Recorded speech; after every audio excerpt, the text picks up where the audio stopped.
les élèves, voici un exercice.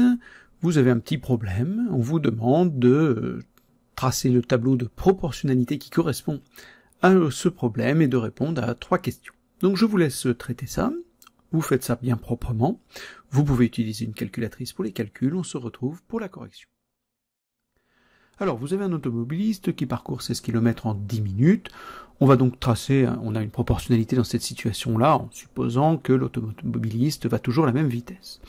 Alors, on va tracer un tableau de proportionnalité. Dans une des lignes, on va mettre bien sûr la distance en kilomètres, et puis l'autre ligne, ce sera pour le temps en minutes.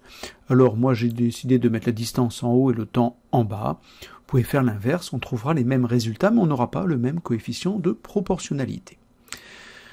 Alors une fois qu'on a fait ça, bien sûr, on va pouvoir compléter la première colonne avec les nombres 16 et 10 minutes, donc 16 km et 10 minutes. Alors pour la première question, on vous demande le temps nécessaire pour parcourir 40 km, donc on va pouvoir mettre 40 bien sûr dans notre tableau, en haut au niveau de la distance. Alors pour faire ça, il y a bien sûr des possibilités nombreuses dans des tableaux de proportionnalité. Moi, je vais me contenter d'utiliser le coefficient de proportionnalité. Il me semble très important que vous appreniez à travailler avec le coefficient de proportionnalité, qui sera un nombre important pour le futur.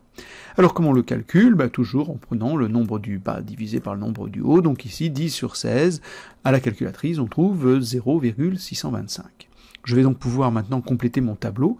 Grâce à ici, avec mes petites flèches et mes coefficients, nous savons que pour passer de la première ligne à la deuxième, on multiplie par 0,625 le coefficient. Donc pour trouver le temps nécessaire pour parcourir 40 km, on va donc faire 40 fois 0,625 à la calculatrice, on obtient 25 minutes. Il faut donc 25 minutes pour parcourir 40 km. Deuxième question, toujours à la même vitesse. Quelle distance parcourt-il en 45 minutes? Donc on va remplir dans notre tableau 45 évidemment dans la ligne qui correspond au temps.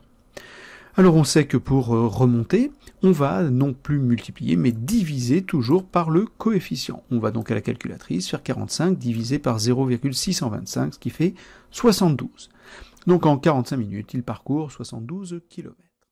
Troisième question, cette fois-ci c'est en 2h20, mais 2h20, ce n'est pas l'unité qui est du tableau, c'est uniquement les minutes.